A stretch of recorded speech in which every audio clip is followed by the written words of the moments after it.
Dear Papa Dudut, sa lahat po ng mga nakatutok ngayon, huwag pong kalimutan mag-like, mag-share at mag-subscribe. Maraming salamat po sa inyong lahat.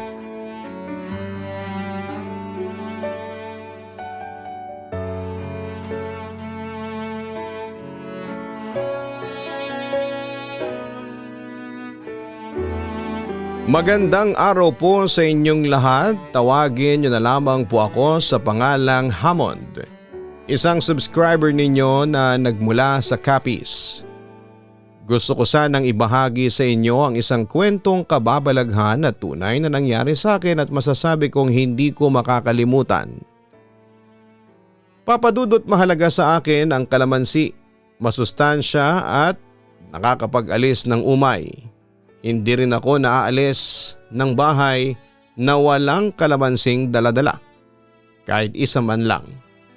Maging sa basong aking pag-iinuman ako'y pihikan. Gusto ko na babasagin lamang. Ayoko ng plastic. At bilang taong simbahan, dahil isa akong volunteer worker doon, ay palagi ako may dalang exorcist salt. Isang asin na benendisyonan ng pare at ginagamit sa pantaboy ng mga masasamang elemento. Siya nga pala, natatandaan ko noong mangyari ito sa buhay ko taong 2016. Pinauuwi ako noon sa probinsya namin sa Aklan. Sa Rojas City, Capiz ako nakatira.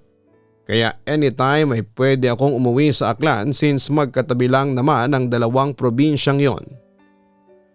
Anyway, kapag sinasabing probinsya, expected mo ay fiesta, hindi ba? Laging ganon, lalo pagpatak ng buwan ng Abril hanggang Mayo.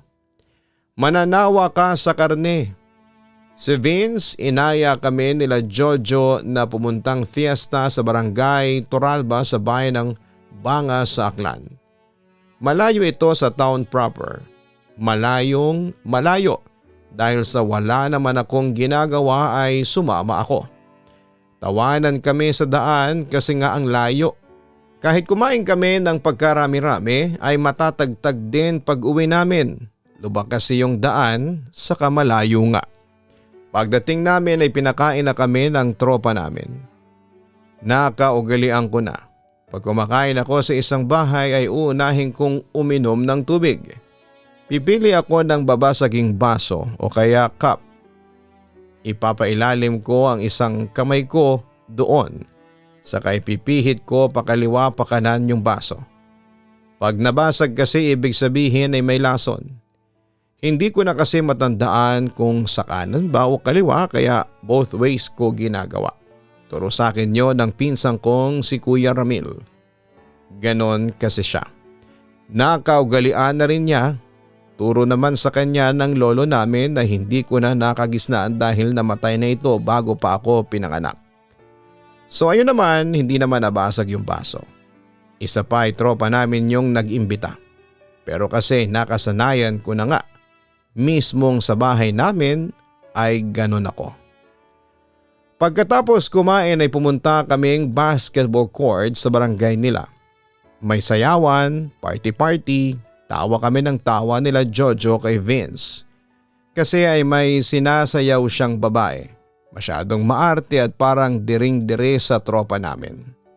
Noong natapos, naglakad kami pauwi sa kanila. Maliit lang yung baryo, magkakakilala ang mga tao. Fiesta pa man din kaya halos lahat ng dayo gusto nilang kumain sa bawat bahay. Nakangiti kaming tumatanggi pero may isang matandang babae yung mapilit. Kahit yung tropa naming taga roon ay hindi na makatanggi. Kaya sabi ni Vince ay pagbigyan kasi nakakahiya naman. Yung bahay noon ay nasa gitna ng bukid, halatang bago pa yung bahay at hindi pa tapos kasi may palitada. May mga tanim na kalamansi doon sa may papasok. May 2 bahay pang mararaanan bago yung bahay noon. Natuwa ako doon sa mga kalamansi kasi ang lalaki. Nabitas ako ng 4, tig-iisa kami. Nauna yung matanda, ang bilis niya na maglakad. Binigay ko isa-isa sa kanila yung kalamansi. Para saan to? Sabi ni Vince. Gamitin mo lang itong kalamansi bago ka kumain, sabi ko sa kanya. Paano kung adobo ang handa? Hindi naman pinapatakan ng kalamansi yun eh, ang sabi pa ni Vince. Baka karne ng tao yung ipakain sa atin. Just in case lang. Patakan mo ng kalamansi ang pagkain bago mo lantakan. Natatawang paalala ko sa kaibigan ko. Umiling-iling lang si Vince ng mga sandaling yon. Samantalang kalamansi ay turo naman sa akin yon ng tsuhing ko. Pero mas nakasanayan ko yung sa may baso. Kwentuhan kami habang nasa daanan yung tropa namin si Jim Rod. Sabi niya yung matandang nagtitinda raw yon ng bagoong sa may bayan. Matagal na raw kasing edad ng lola niya. Yung lola niya ay buhay pa naman pero bedridden na. Kaya na-amaze kami kay lola kasi ang liksi pang kumilos. Pagkarating doon sa bahay ng matanda, pagkaupo namin sa mesa ay tumawag yung mama ni Jim Rod. Tinanong kung nasaan kami. Hinahainan kami nung anak nung matanda ng pansit. Sinabi ni Jim Rod na sumaglit lang kami doon sa bahay ng matanda. Hinintay kong maghain sila ng tubig habang ginagawa ko yung routine ko. Pansin ko ay nakatingin sa akin yung anak. Nung naubos yung pansit, manok at saka kikiam na sahog. Sunod naman kanin at saka sisig. Tumanggi na kami noon kasi ang sarap tingnan ng sisig. Kaya ang ginawa ng matanda ay ibinalot na lang niya yung sisig. Pagbalik namin kina Jim Rod, yung ate niya ay inaya na kaming uminom. Pero si Jojo ay hindi namin pinainom. Siya kasi ang driver kaya good boy talaga yon. Si Vince ay nilagay niya yung sisig sa may plato. Ako naman ay naghanap ako ng sili saka tiniris ko. Saka yung kalamansi ko ay hinati ko saka ko binudbo doon. Habang hinahalo ko ay parang may nagbago doon sa sisig. Naging parang may buhok-buhok. Pinagalitan ko pa si Vince noon kasi baka buhok niya kasi maikli. Hindi naman pwedeng akin kasi mahaba at kulot ang buhok ko. Nung si Jojo na yung naghalo pa isa-isang tinanggal niya yung mga buhok.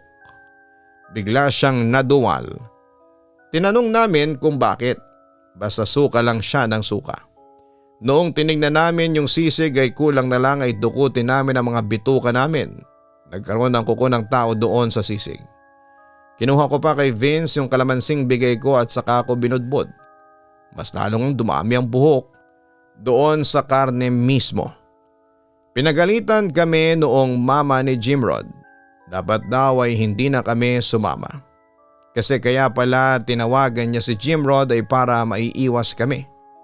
Kahit alam na niya kung nasaan kami nila Jim Rod. Tinawagan niya pa rin para malaman ng matanda na alam niya kung nasaan kami. May nakakita kasi sa amin na inaya noong matanda. May usap-usapan na pala sa kanila na aswang yung pamilyang yon. Si Jim Rod lang ang hindi naniniwala. Takot na takot kaming umuwi noon kaya doon na kami natulog. Sinunog namin yung sisig. Hanggang noong 2018 nakikita ko yung matanda sa palengke. Madalas pag nakikita niya ako ay binibigyan niya ako ng libreng bagoong. Homemade daw niya. Yung mga kapwa niya tindera pasikreto akong iniilingan. One time pa nga may sumunod pa talaga sa akin para sabihan ako. Akala nila ay hindi ako aware pero hindi nila alam. Sa tuwing bibigyan ako noon ng matanda ay babasagin ko yung lalagyan. Lumipas naman ng ilang taon, 2023 to be exact. Pumunta ako noon sa Metro Manila dito sa Quezon City para magtrabaho. Napasok ako sa isang call center dito sa EDSA. Nung yung isang ka-team ko ay nag-aya sa kanila, doon na lang daw kami mag-lunch sa kanila. Sige naman kami. Sa may Caloocan sila, dapat ang mangyayari ay doon na rin kami matutulog bago yung pasok namin kasi masyado ng hassle pag uuwi pa kami ng kanya-kanyang bahay. Ay na nga papadudot, hindi pa tapos magluto noon nung dumating kami. Inom muna ng soft drink at saka kain ng biscuit. So dahil nga sa nangyari ay lagi ko nang dala-dala ang kalamansi at nagkataon na may dala din akong exorcist salt. Dahil kagagaling ko lang doon sa simbahan, ginagawa ko pa rin yung sa may baso. Samantala may isang katim na nakahalata na yung mannerism ko sa may baso ay ginagawa ko. Kaya kinuwento ko sa kanya lahat-lahat. Naghain yung tatay noong nag-imbita. Si Francine ang kinilaw na karne.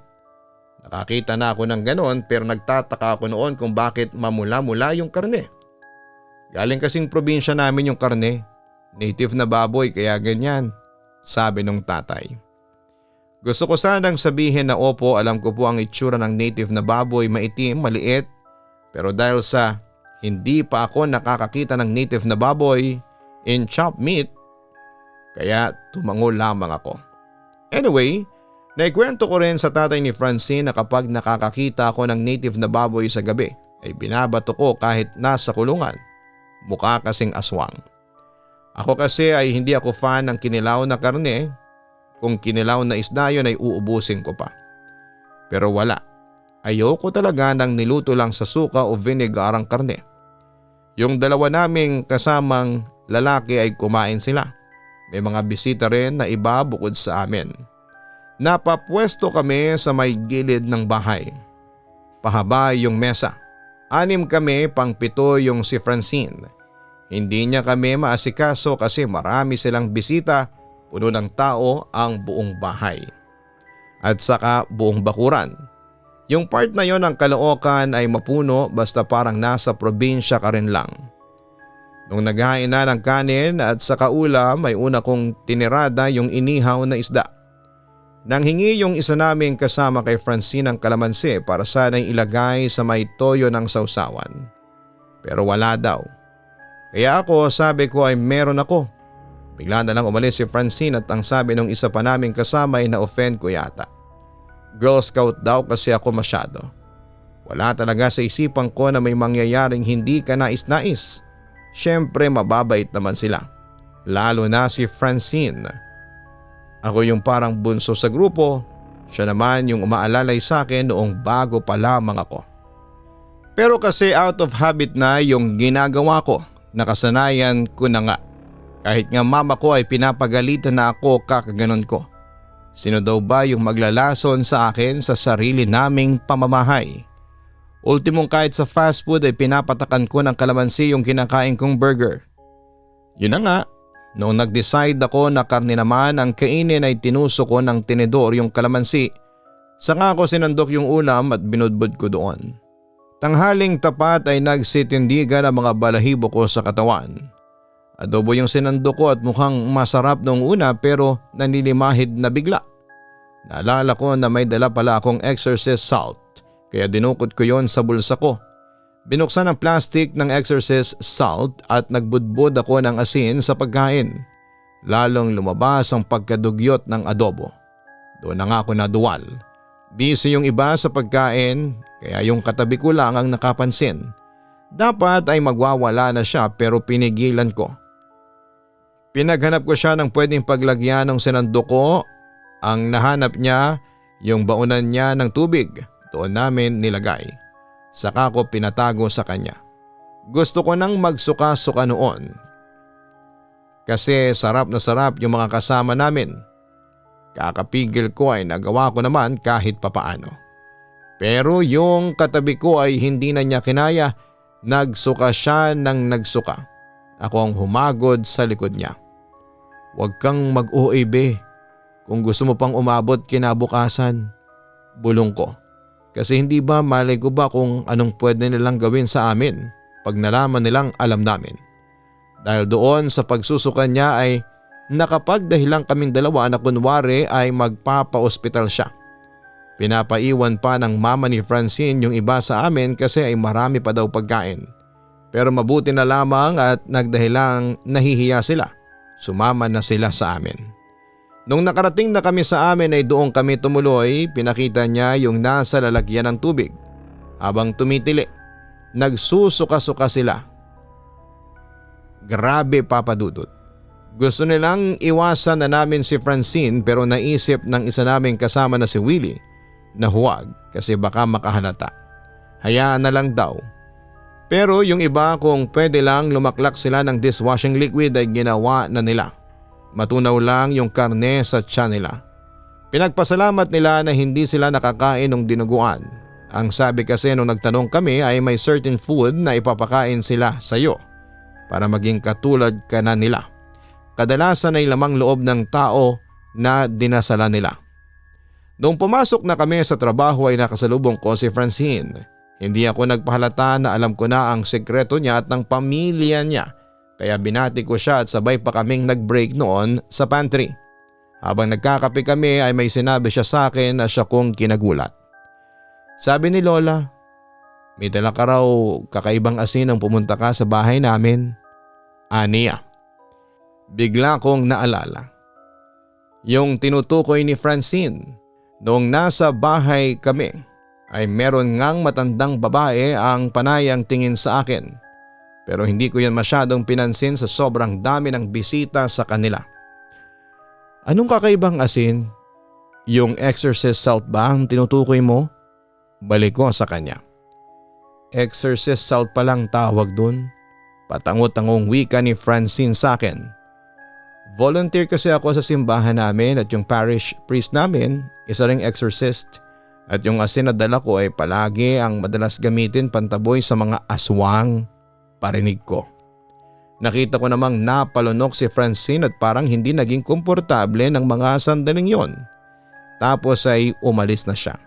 Simula noon ay hindi na niya ako nilapitan o kinausap.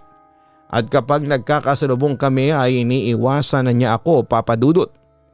Samantala ibabahagi ko rin sa inyo ang naikwento sa akin ng pinsan ko, si Kuya Hornel. Isa siya doon sa mga nag-iespalto ng kalsada. Nagpupunta sila sa iba't ibang lugar sa bansa. Yung dalawang experience ko ay naikwento ko sa kanila. Yung iba ay tinawanan lang ako, pero siya at saka yung dalawa ko pang pinsan ay ginagawa na rin yung tuwing mapapasabak sila ng kainan sa ibang lugar. So ganun nga, last night na nila doon sa may lugar na yon. Yung boss nila ay binilinan sila na pagkarating pa lamang nila doon na laging magdala ng sarili nilang tubig. Huwag silang bibili ng kahit na ano sa mga baryong yon. Hindi pinaliwanag ng boss nila kung bakit ganon. Ayun nga, last night na nila doon. May magandang babae daw galing doon sa baryo na pumunta doon sa tinutuluyan nilang bahay na nasa katabing baryo pa. Parang nahila na raw silang lahat.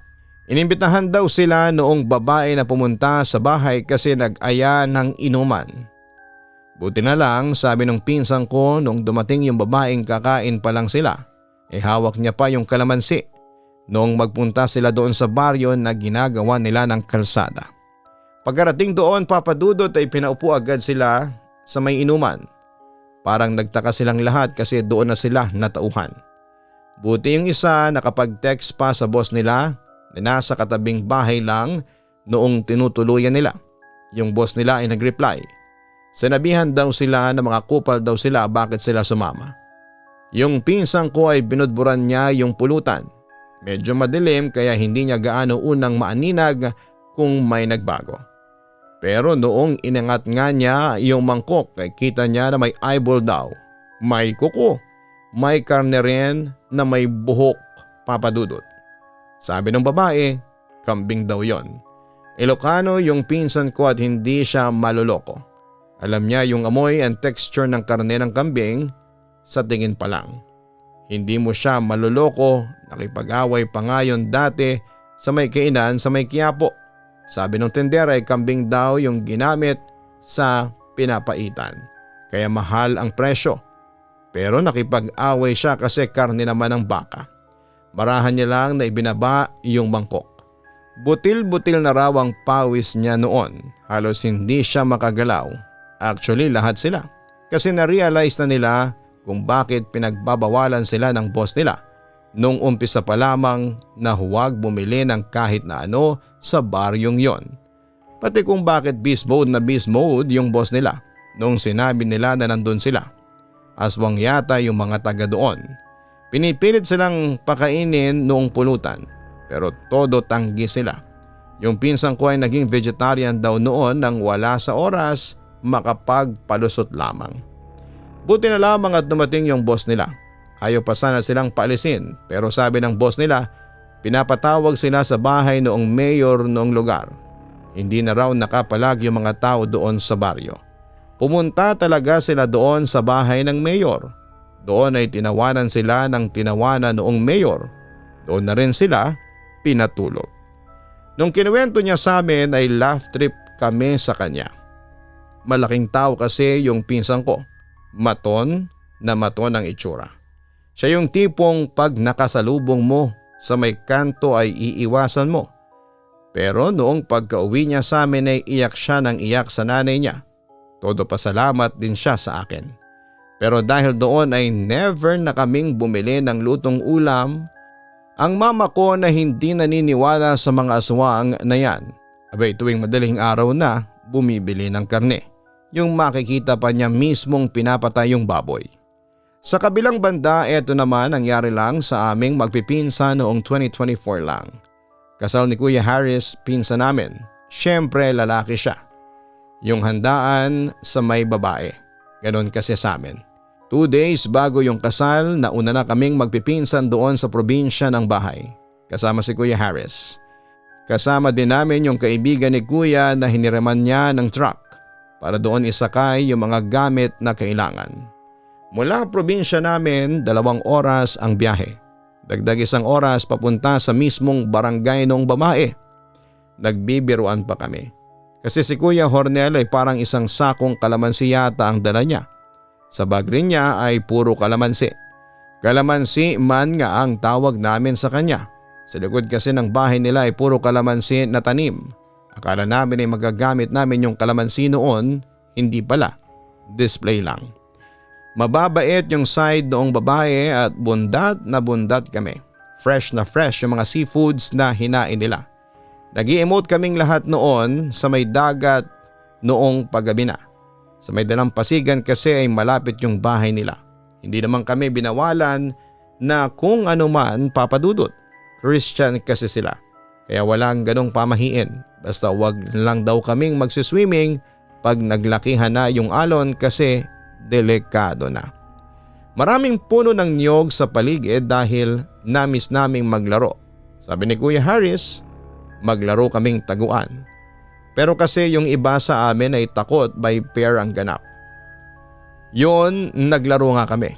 Dayaan pa kasi sila Kuya Harris at si Kuya Hornel, maduduga talaga ever since. Nung napagod sa kakatakbo ay nagkwentuhan na lamang kami at yung fiancé ni Kuya Harris nagkwento na may isa siyang tita na nasa dulong parte ng lugar nila nakatira. Gusto niya sanang umattend yun sa kasal nila. Kaso'y hindi in-invite ng parents niya.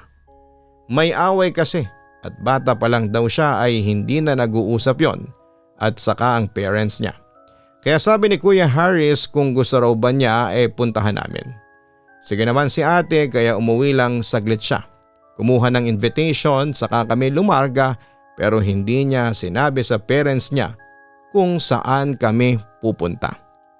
Maganda yung bahay, modern ang style. Halatang may datong ang may-ari. Perfect dream house na overlooking the sea. Yung sumalubong sa amin ay katiwala. Sa may garden ay naroon yung tita ni ate. May edad na. Pero yung halata mong walang gaanong stress sa buhay. Pinapasok kami sa loob pero nagpaiwan muna kami sa labas. Magyoyosi. Nagpaiwan din kasama ko si Kuya Hornel, saka yung isa ko pang pinsan. Siguro yung mga 30 minutes ay naaliw kami doon sa koi pond sa may garden nung yung katiwala ay naghatid ng merienda sa garden. Nakaugalian na nga tapos ay ginaya pa ako ng 2. Pagpihit ko ng mabilisan sa may baso ay biglang nabasag. Sa loob ng ilang taon na paggawa ko noon. Yun ang unang beses na may nabasag na baso. And take note, hindi lang ako yung may nabasag na baso ha. Pati yung kila Kuya Hornel. Tinginan lang kami sabay takbo sa loob. Hinila namin ang mga pinsa namin sabay agad sakay sa truck. Minumura-mura na kami ni Kuya Harris kasi ano daw ang trip namin. Hindi namin siya pinapansin ni Kuya Hornel na nagda-drive. Hindi pa kami nakakalayo ay nagsimula na silang mangisay saka magsuka. Imbis na sa bahay nila ate, diretso kaming bayan sa may ospital. Nakakainis kasing pumunta si ate doon para maayos yung sigalot ng pamilya nila, pero ganun pa ang ginawa. Kaya pala nagkaroon ng away, hindi ba nasabi kong Christian yung family ni ate? Nalaman nilang yung kapatid ng nanay ni ate, yung tita niya, noong nagtrabaho sa may Thailand ay natuto ng dark arts, pangungulam. Yung style ng pangungulam nila doon iba dito sa atin. Una ay pinagpraktisan ng mga hayop, pero naging tao na. Doon na siya sinaway ng pamilya niya. Doon na rin siya lumayo. Alam niyo yung chemical na gamit ng mga magsasaka para mapatay yung mga damo? Ganon yung nakita sa tiyan nila Kuya Harris. Sabi ng mga doktor doon sa ospital, hindi daw ba nila naamoy yung iniinom nila? Purong yung chemical na yon yung nakita sa isinuka nila. Pero kahit ako ay hindi ko naamoy na hindi juice pala yon. At dahil doon ay imbis na kinaate ganapin ang kasal, sa amin na tuloy. Naurong din yung date kasi halos 1 linggo silang na-confine. At eto nga papadudot, ang ilan lang sa mga naging karanasan ko. Kaya palagi talaga akong may baong kalamansi at exorcist salt sa bulsa. Hindi naman sa pagiging praning, pero parang safety measure na rin po yon. At para hindi ako mauwi sa pagiging biktima ng mga aswang o ng mga mangkukulam. Sa ngayon ay maayos naman ang buhay ko, papadudot. Kasalukuyan akong may girlfriend at tinuro ko rin sa kanya lahat ng mga nalalaman ko. Maski sa mga future in-laws ko ay tinuro ko din sa kanila ang kahalagahan ng kalamansi, exorcist salt at ang mga babasaging baso. Naniniwala naman sila sa akin dahil ang mismong future father-in-law ko ay may hindi rin makakalimutang experience sa aswang. Kaya gustong gusto nila ako para sa anak nila dahil marami akong alam na pangontra at syempre mabait naman ako at responsableng boyfriend kaya botong-boto sila sa akin. Dito ko na po tatapusin ang sulat ko. Muli ay maraming salamat at magandang araw po sa inyong lahat. Lubos na nagpapasalamat, Hammond. Maraming salamat kay Hammond sa pag-share mo ng iyong kwento sa aming programa. Marami sa atin ang hindi naniniwala sa mga aswang, kulam at iba pang mga elemento. Pero kahit na hindi naniniwala ay walang masama kung makikinig tayo sa mga payo sa atin ng mga kaibigan o kamag-anak o kapamilya natin. Wala ring mawawala sa inyong sakaling makagawian ninyo ang pagpatak ng kalamansi sa mga kinakain ninyo o ang pag-ikot sa babasaging baso o pagbudbod ng asin sa anumang bagay. Malay kasi natin baka nga ang paniniwalang ito ang siyang magliligtas pala sa atin sa kapahamakan. Sa kabilang banda dito rin papasok yung kasabihan na huwag basta-bastang magtitiwala sa mga tao lalo na't hindi ninyo masyadong kilala. Hindi naman sa pagiging rude o bastos. Pero syempre hindi natin alam kung ano ba talaga ang totoong pakay sa atin ng taong lumalapit sa atin. Oo, maging friendly tayo pero palagi tayong mag-obserba sa ating kapaligiran. At kung may masama kang kutob sa taong lumapit sa iyo ay huwag mong pilitin ang sarili mo. Lumayo ka na kaagad sa kanya at dapat ay matuto tayong makiramdam sa bawat galaw o sinasabi sa inyo ng taong kaharap ninyo. Nang sa ganon ay hindi kayo maluloko o mapapahamak.